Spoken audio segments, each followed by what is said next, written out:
Today is a fantastic subject of money and investing and the differences between men and women and how we perceive money.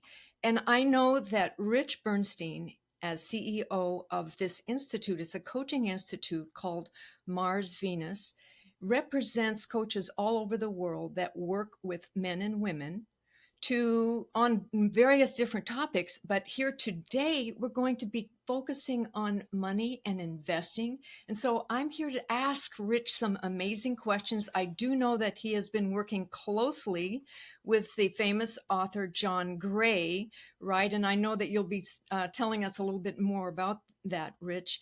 But my understanding is that John Gray is the author of Men Are from Mars, Women Are from Venus. That book has been a seminal bestseller for decades, and certainly everyone has learned an awful lot about communication and relationship. But today we're going to focus specifically around money, and I'm so excited to have you with us, Rich. How are you today? Could you tell us a little bit about yourself? I'm doing great, Lynn. Thank you. And thank you for this opportunity. You know, it's interesting that I had been a business coach for many years before I came to Mars Venus. And as a business coach, I really focused on marketing and sales. That's really the engine of companies. So I would go in and focus on that. When I met John Gray, and I actually said to him when I read the book, what does business have anything to do with relationships? His answer, frankly, is why I'm here. He said to me, if you don't think business is all about relationships, then I must be talking to the wrong guy because it's all about relationships. And it was the first time I really looked at business, even marketing and sales and finance and time management and leadership skills, looking at those as relationships as opposed to just marketing and sales. So I Oh, really got turned on to the subject. A lot of people don't know that John Gray has actually written 23 books. Every that's right. single year, he's written a new book relevant to whatever's going on in the world. He's prolific. And I'm so excited to hear from you because you work closely with him, but also you actually have this international coaching organization that utilizes the concepts Yes, with relationship. And I know that money and investing is a relationship with money. And so why don't we just dive in if it's okay with you, Rich? I've please. got so many questions for you. First of all, my first question, Rich, is from your perspective, knowing what you know with the business background that you have, and now, bringing it into the idea of relationship maximization between men and women. Do you think that when it comes to money and investing, is there a gender gap? There definitely, most definitely. And not only is there a gender gap, and I'll tell you about it in a minute, but it does cause a lot of problems in the relationships because men have very different types of relationships based on the way their brain is wired. And women have different relationships, even, intimate relationships. You can take that exact critical thinking and apply it to the relationship they have with money. And I'll give you an example. Great. There's a part of the brain called the corpus callosum. It is literally the connective tissue between the two hemispheres of the brain. Women have 40% more. Now, I don't know if you know anything about the brain, but even little tiny differences make a huge difference in behavior and attitude and relationships.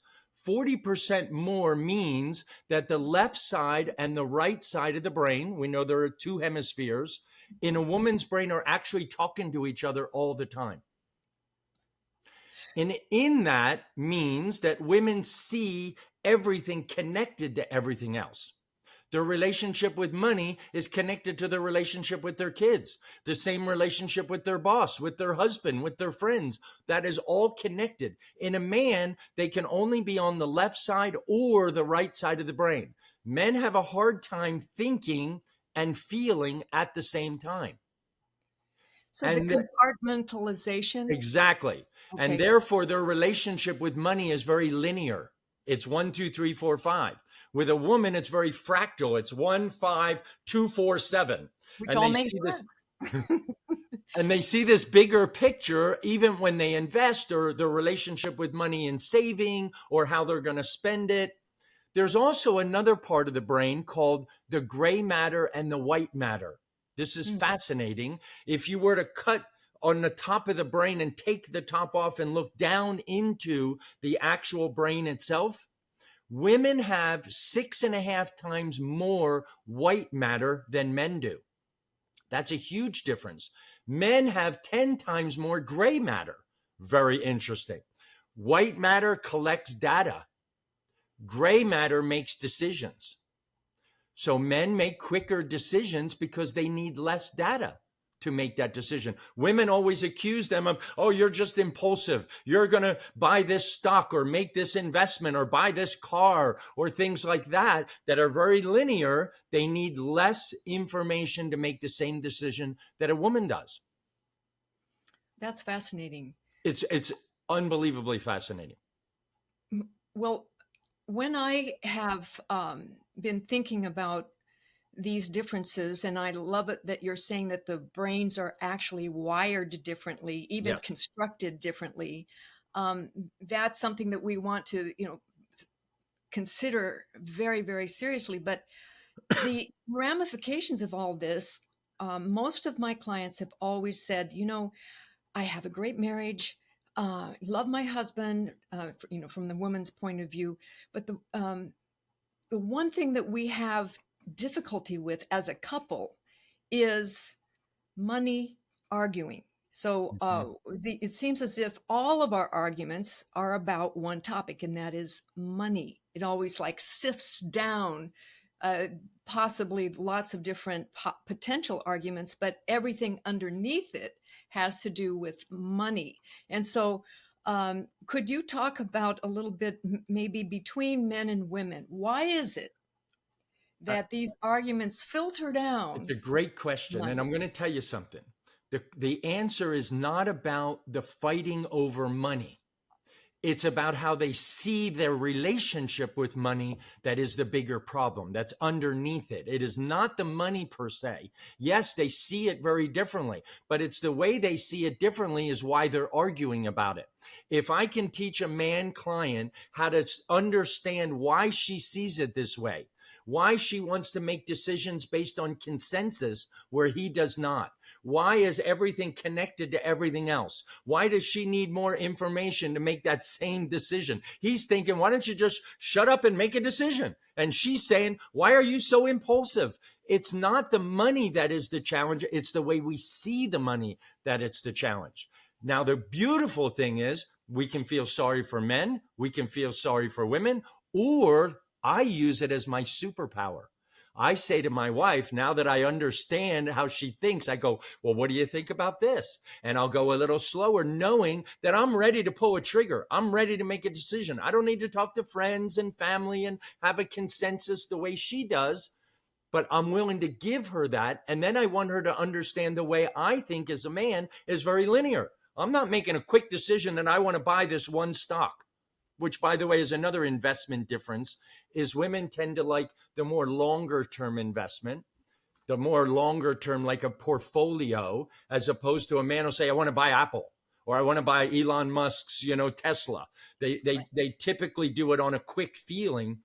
So this is one of the most critical things, not just in money, in all of our relationship, is what's underneath, how we think about it, how we see it, how we articulate it, how we connect with that person. And like I said, we can feel sorry for one or the other, or we can use it as an additional power. I wanted to ask you about two different types of arguments. Let's say that we can divide arguments into two sectors as it relates to money. One sector being the sufficiency of money or the lack of money. Maybe there are some arguments about, we don't have enough. That kind of is, I'm calling it sufficiency argument. And then another kind of argument could be allocation. How are we going to allocate the monies that we do have? So in those two different types of decisions and communication, how do people differ How do men and women differ? Let's talk about, first of all, in the first case, the sufficiency idea. Right. We Right. don't have enough money, or we have plenty of money. Why That's are these? a I can't Yeah, believe it, because this is such a topic that we coach people around, is that because right? here's a problem that women don't understand about men. Everything in a man's life is about his level of testosterone. He wants to succeed. He wants to feel successful. He wants to achieve. He wants to fix. He wants to solve. All of these things build testosterone. And Right. every time a woman says, we don't have enough, he takes that personally. Like, I'm Mhm. not good enough. Not we don't have enough money, but I'm not good enough to support this family. I don't make enough money. And therefore, my level of success is directly related to that. So he's feeling emasculated with those kind of topics. It's not about having enough money. Is he's thinking, I'm doing my very best. And whatever I do, because this is the man's biggest complaint about women, about anything, is no matter what I do, she's not happy. No matter what I do, I can't make her happy. And so men feel emasculated. They feel, if you want a man to succeed, don't tell him we don't have enough. Tell him we have plenty and I'm so proud of you and you're so successful, and he'll go out and do more of that. So women don't understand the way to motivate the guy is to not emasculate him and lower his testosterone level, because he feels everything is personal. Everything with a man. Men So are he makes it babies. I don't know if personal. women have noticed this, but men typically are babies. They're very sensitive because it's all about succeeding.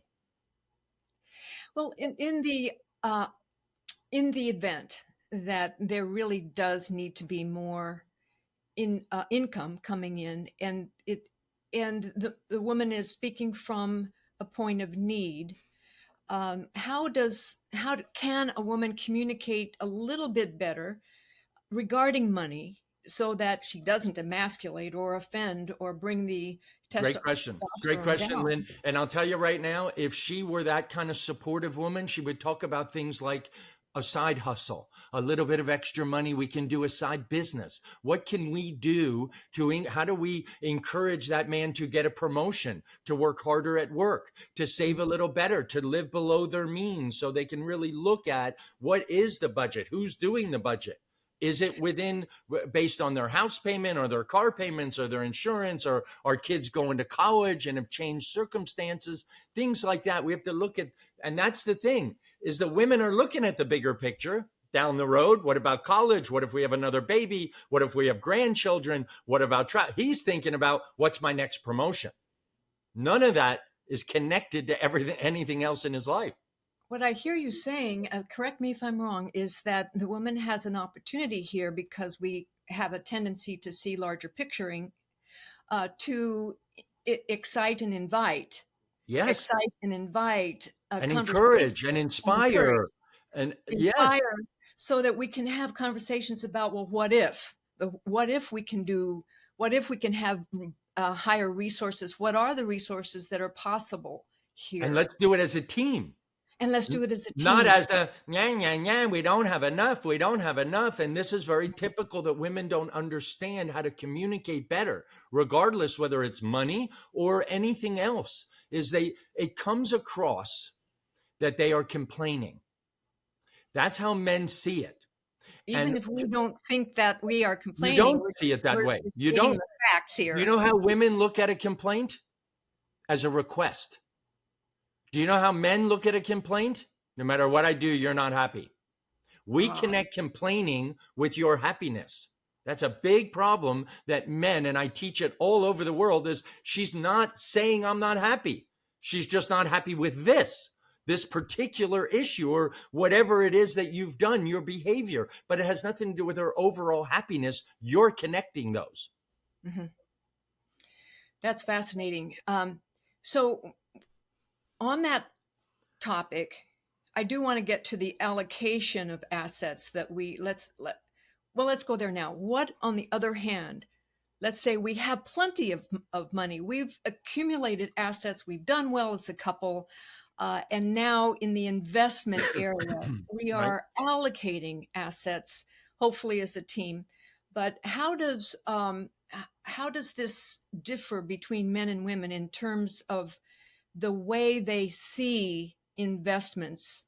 And I think we're probably going to go talk about risk reward profiles here. But how do men and women see these choices, these decision making processes differently? Very differently. In fact, men typically, as I mentioned earlier, they look at an opportunity like a stock.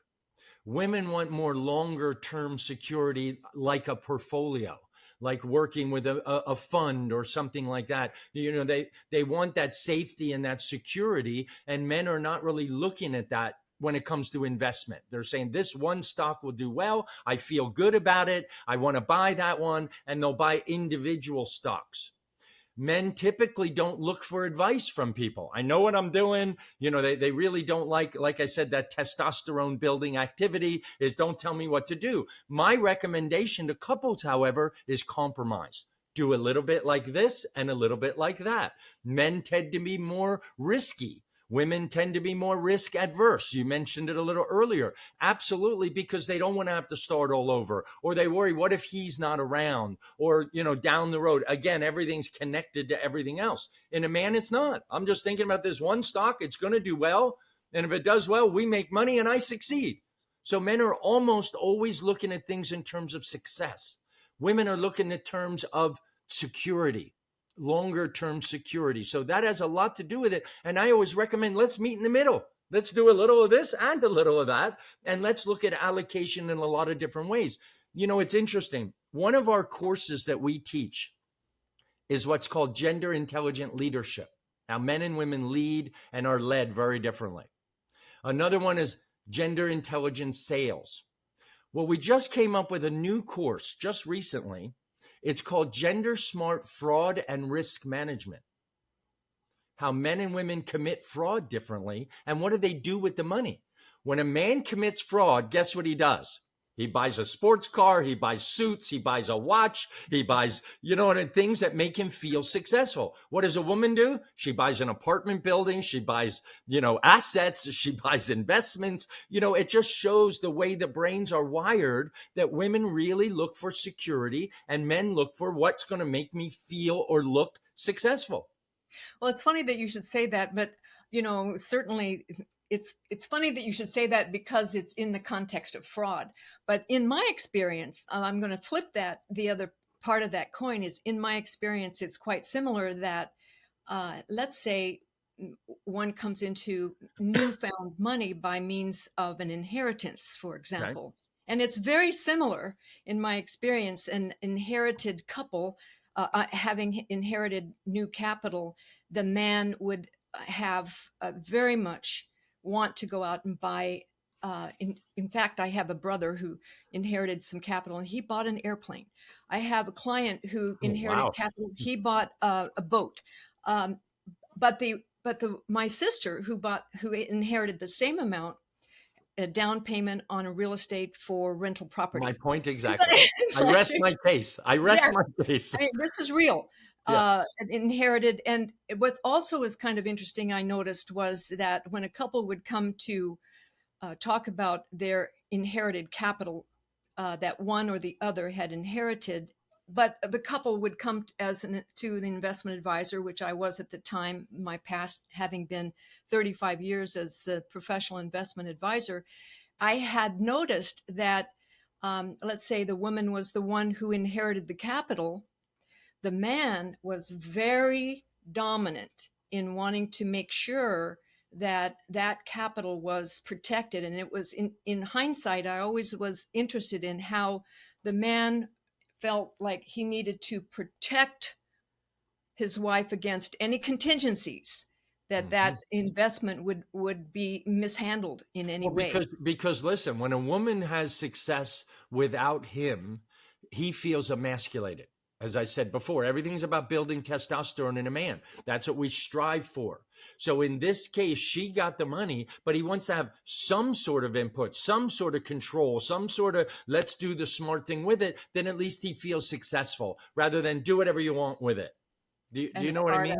He wants to be part of. Whereas, I do want to preface one thing, though, because we've been talking a lot about men and women, and I want your audience to hear one thing very important at Mars Venus. We don't want to put all men in a box and all women in a box. Of course. All right. Not all men are like this and all women. We're talking in general. And we have to add things like education, parenting, environment, the friends and family. Please take this into consideration that we don't want to put all men and women in boxes. Okay. No, these are tendencies. Yes. And I think that they're certainly supported by documented studies and so forth. I know that I was just reading a recent study by UBS, the bank, that had actually, it was back in 2021, so a very recent study that corroborated what you're saying, Rich, that men tend to make decisions on investments based upon a particular something new, like an Apple going up or a Tesla, where like a newfound trend, something new that's working that they can be successful with, whereas the woman would have a tendency to invest in longer term, more diversified, more risk averse, Correct. and that the other part of the study showed that 95% of women who were in that situation wanted to take more time to research, Right. to spend more time to research and have, like you said, more data. Right. And That's exactly right. they may come to the same conclusion, but they have a higher need for confidence building. That's right. That's And right. so my question to you on that is, whereas women feel like they need a little bit more confidence building, or maybe a little bit more time to educate themselves, what would you say is the difference between men and women as it relates to fear of loss? Or do women actually want to have more education, or spend more time to get more data because they have a fear of loss? Well, What I is will behind mention one thing. I will mention one because I actually work with UBS. I know them well, uh-huh. and women, when it comes to investing, and this I saw with my wife. The first time we went there to open an account to actually work with this gal, I talked to 3 or 4 of them. I liked this one gal. We went to her office. We sat down, and I noticed that my wife wanted to have a relationship with her before she trusted her. I liked her right away. I thought she knew what she was talking about. She has a history. I read her bio. I liked her profile. I'm ready to make a decision. She actually wanted to build a relationship with this woman first, that I have to build a trust with her and a bond with her. Then I'm not so worried about the future. I had another guy that I had introduced her to. I don't like him right away. I don't like him. So we're not investing over there. I'm like, but the guy's a pro and he can do this. And he's known my brother for 25 years. And nope, I don't want to work with him. So I think women have a tendency, before they trust and want to relinquish, so to speak, their investment, their trust in that person, they have to build a relationship. They have to bond and connect. That's what I meant earlier when I talked about to think and feel at the same time. Mm-hmm. There's a part of the brain called the IPL. Women, on the right side, it's larger, and it's their intuition, their I was just memory. going to say that. I was just going to say that, Rich. Thank you so much, because I do believe, and have had the experience over time, women are highly intuitive Yep. as investors. Yes. And they may have a higher reaction to the fear of loss, or perhaps have had more of maybe an inherited mindset or of risk aversion. Well, fear of Not loss, sure though, about that. remember, we talked about security being so important. That's why that Security fear of being more loss. important. But to a But man, I can make it again. Do you know what yes. I mean? That's how we Oh, feel. okay. So you feel like we can start over. I can start over. If Men. I lost everything, I'll just do it again. I'm successful. I know what I'm doing. I'll build it again. Which, by the way, I've done that a couple times in my life. But she doesn't want to have to rebuild. She wants to have that long-term security. And in order to do that, I need to trust that person. So I can call them anytime. Then I'm willing to relinquish that to somebody else that I trust. Men aren't looking for trust. We're looking for knowledge, authority. They know what they're doing, expertise. Women are looking for trust. That's really great.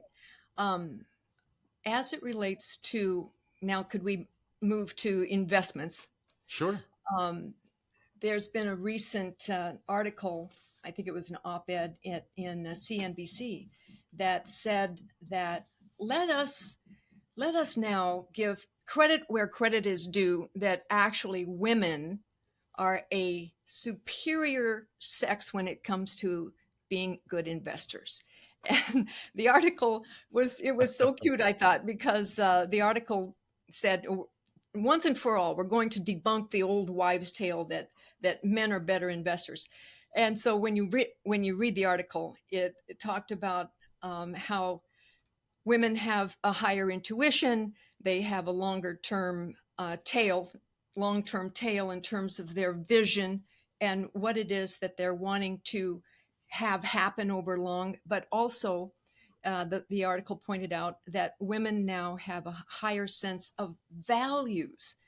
So the value investing right now, over the last 2 or 3 decades, has become a very, very important topic, whereby women who are getting more um, responsible and higher wages, finally, equality, and certainly are controlling a higher percentage of assets worldwide, are starting to really actually feel as if they have a little bit of a possibility.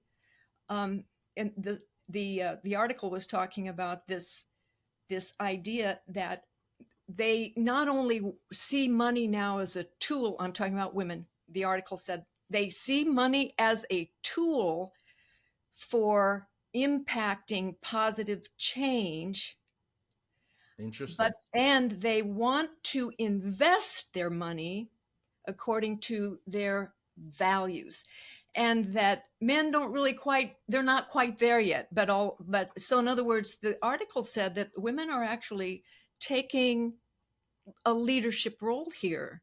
Right. Right. Um, and I wanted to ask you about that. Have you seen that in some of your Well, in your let me tell some of you your something. But even before that article, I read an article about 10 or 12 years ago from Harvard Business School, and they said that big corporations that have more women in senior level positions, the C-suite and above, Mhm. are more successful and more profitable long term. Woo! Hear that, ladies? Now, and I attribute that to exactly what I said, the corpus callosum, that everything is connected, everything. They see down the road, they see tomorrow. They see both ways. The man is very linear in, we have to make a profit. Women are looking at it in terms of, yes, we have to make a profit, but we have to cultivate a culture of value. We have to Yeah. look at our employees long term so we don't have attrition. We have to look at this and look at marketing and look at our impact on the world. So I'm amazed that it took that long to look at that critically thinking into investing, because women that are in higher level corporate positions, the companies do better long term. In Thank fact, there you. are some countries, Lynn, there are some countries that are now requiring that they have a certain percent of women in senior positions if it's a public company. I know Germany has an initiative like that. Belgium does. Australia does, because I'm working around the world and I see some of these initiatives coming into play. And like I said, you can use it as a, your ego gets in the way, or you can use it as your superpower. I want more women on my team. Oh, I am all for that. Aren't you, ladies? We're all for that. Thank you. I love being around supportive men, by the way. Thank you so much, Rich. It came Um, from John, by the way. All of oh, this good. comes from John. Yes, John, in every video that I've ever seen, and I have met John in person. I was on the stage speaking with him years ago, but he's always been very, very gracious to women, I feel, and embracing the best parts of us. And it's been so wonderful, his work in the world and now your work in the world, to, I mean, the fact that you have coaches around the world, 600 in 42 countries. 600 in 40 countries. Yeah. And I will tell you something, Lynn, no matter what culture, no matter what language, no matter where you are in the world, men are men and women are women. And the challenges we have are the same in any language. I see Yes. it from the Middle East to Europe to Australia to New Zealand to every corner of the world. We have the exact same challenges. And it's so interesting to me, whether it's money or anything else, I see that we can help really change the world because we don't have to fight like this over money. All we have to do is understand the differences. I love that. Thank you so much. Um, Understanding the differences is it's interesting. It is true in every culture. It doesn't matter what race, doesn't matter what income level, what professional level. I think it's you're absolutely right. It's the same. There are differences everywhere, and how can we really work together to make this cohesive idea that we can have shared vision. Here's what I want to say. What about this? That we can develop between men and women as it relates to money and investing. We can we can create together shared visions, shared responsibility, Yep. shared values, Yep. shared outcomes, and then what about shared But we can't stewardship? do that if we don't Shared stewardship. understand how your partner or the opposite sex thinks.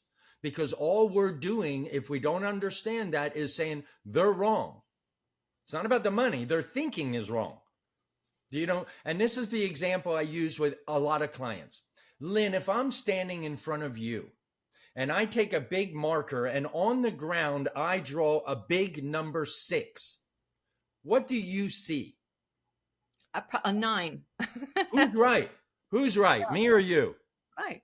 This We're is what both I do with all men and women when I do couples coach. You're both right. You're just looking at it very differently. And I want you to look at it from her perspective and the same. And they go, oh, I never thought about it that way. That's actually good. If I take mine and hers and put them together, now we can be more powerful. But I got to get people to understand that we're just not the same. It's like a cat and a dog. They don't think the same way.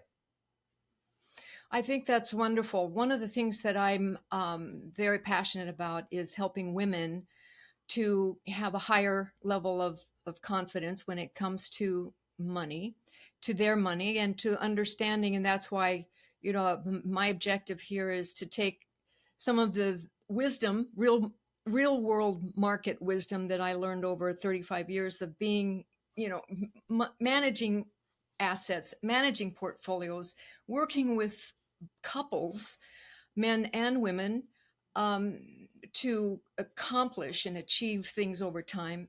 I've noticed that women they just need a little bit of a boost. They have, like you had said before, they need a little bit more time to Yep. develop use that to have a little bit more data, to develop some confidence. And then, with a little more confidence, they can go back into their relationship, have shared conversations peer to peer, so Mm-hmm. that these kinds of, I think that probably John Gray would say, well, a woman needs to just go off and be on Venus for a while, be with her girlfriends, talk it over, Mm-hmm. talk, have some more education, some more communication. So that's what we're doing with Right. with the Well, gals. there's also one other problem that I didn't mention is remember I said the right side of the brain, right above the ear, is an area called the IPL. That area is intuition, memory, those kind of feelings. All of that is more developed on the woman's side. On the man, actually, as the left side of the IPL is actually more developed. And that skill that is on that side is mathematics. And I'm going to tell you right now, that's part of the problem that a lot of women feel is that I'm not as good in math. I'm a little intimidated by math. Not all women, again, I don't want to put all women in a box, but Right. there's a lot of women that feeling of lack of confidence is coming from they're literally afraid of math. When I sit down with my wife and show her mathematics, she goes, "Oh, I never looked at it that way." They can do it. It's just not as developed as it is in a man. Well, I should say that it may be a generalization, and I can appreciate the fact that there may be, as you mentioned, some reasons by which there is a brain function that kind of makes that happen. And yet, in my experience, is that women actually have fast learning skills when they have some support, Right. so that then this math idea, the idea of numbers, doesn't seem to be so foreign or overwhelming, Right. but rather it becomes fun when you can achieve something that used to feel so foreign and overwhelming that we can Daunting. It never was even daunting. possibly get to that.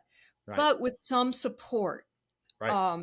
there is an absolute possibility that, in fact, women have been proven in several studies to actually be able to follow a program over time longer than men. For example, in investments, whereby you're wanting to have risk management techniques.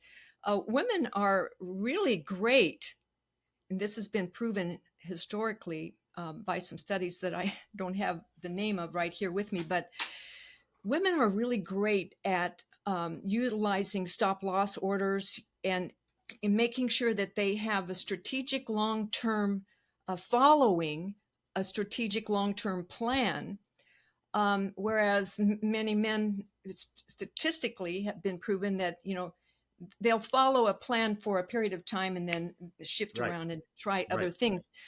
But it's interesting to say that I do believe that women have the same capacity to learn. Absolutely, Um, to learn. I'm just saying that part of the mathematic skills is usually more developed in a man. But I'll tell you very quickly, when I show my wife a spreadsheet that we get in investments every quarter, and I'll sit down and I'll show it to her, her eyes roll back in her head. But when we go to UBS's office and sit down with the gal that she has a relationship with, that she trusts and she's bonded, and she starts going through it, I actually observe she starts at the top. I don't do that. I'm going right for the bottom line. My wife is in her head, she's talking her language, going, this is on the, and so she follows her and it yeah, makes sense to her and she's loving it. And I'm thinking, I can't talk like that. I can't articulate it like that. I'm looking at the profit and what we made. So I'm scrolling down just that last quarter to this quarter, and each one of those going down the line. She's going, well, let's start at the top. Let's take our time.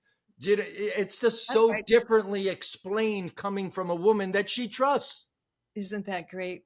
Well, I think that's wonderful because the the really money talks for women is here for that purpose, is to really help speak the language that that women speak, so that we can get better at what we want, which is for both our families and for our couples, for our loved ones, for for the success of the family, for the Right. money to grow, for the investments to grow over time, so that we can have the impact that we want, we can have the dreams that we want to live, and the life that we want to have, and love our lives. I agree with you. We do Yeah, the same thing, but we do it in a bigger context, not just specifically about money, because right. everything that John Gray teaches, you can apply that to, like I said earlier, not just relationships with, intimate relationships with partners, but with children. The relationship I have with my son and my daughter, the relationship we have with everything around us, including time. People don't look at, they have a relationship with time. You have a relationship with money. You have a relationship with your investments. And the biggest advice I can give to men and women is just be sensitive to the way they see it. Just be sensitive to it. Recognize the differences, and it'll make your life more powerful. If I'm a man going, that's how you think, it makes my stress goes down and I feel better. Yes, that's right. And then it works on both in both ways. Yes. Like you said, I think before, I'll paraphrasing, but you said to work together. It's like a two-way street. You must work together. But those are wonderful golden nuggets, Rich. Life changing, as far as I'm concerned. What you're talking about today, life changing golden nuggets. Yes. That everything is a relationship.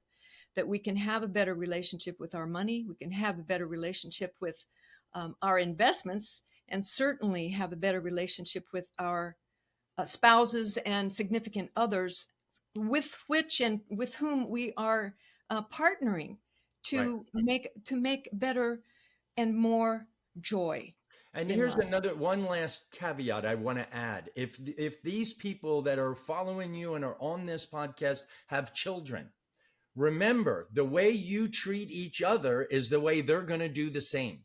We Amen. focus on generational knowledge. I want to be not just a good dad and a good husband, but I want to be a role model so that they see how I interact with my wife and go, I want a relationship like that. Well, I would like to underscore that. Thank you for bringing that up, Rich, because one of the themes that I love to include is bring your daughters. If you're going to be educated yourself in terms of money and how to make your money work for you better and be better educated, bring your daughters. Let's include the sons, but let's make sure that generational impact Yes. is inclusive, and a lot of that is education, so that we can get past some of the old ways of thinking. Right. And So, if you talk about young girls or young ladies growing up and you can get them to start investing even just little bits, they'll grow that confidence that you've talked about, because a lot of women have never done it until they're, in their late 30s or 40s or even later. And then they don't have the confidence because confidence just comes from doing. So if you can get these young women to start investing even $100, $1,000, and start building that confidence, where will they be at 35, 45, and 50? We have to they'll be start young. way ahead. They will be way ahead. Absolutely. Exactly. I so agree with you. Thank you for that. Well, is there anything else that comes to your mind that you would like to leave us with? You've covered so many very, very rich and rewarding topics I today. just I would love that people pick up some of John's books. My favorite, believe it or not, is called Why Mars and Venus Collide. It's how Hmm. men and women cope with stress differently and how that affects the relationship, because investing and money are stressful. They're stressful things, right? So, and men are going to cope with their stress completely different than a woman does. Men cope with stress alone, literally alone. I have to go in my office, close the door, and sort it out in my head. Women want to talk about it. They want to bond. They want to connect. They want to get, collaboration. And that is literally opposite. My wife bangs on my office door going, we need to talk. And that increases my stress. Money is stressful.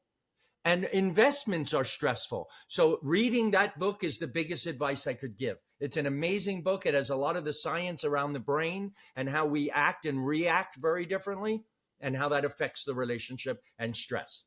Absolutely. Thank you so much. So let's all go out and get the book. The title of that book again is How Why, Mars, why Mars Why, and Venus Why, collide? Why Mars and Why do Venus we Collide collide? And this is why we collide, by John Gray. by John Gray. Thank you so much, Rich Lynn, Bernstein, it for was an being with honor to us today. share our knowledge with you and your audience. I'm grateful to have these kind of opportunities. And if I changed one life on this call, I had a good day. You have done that today. Thank you so much. You're welcome so much.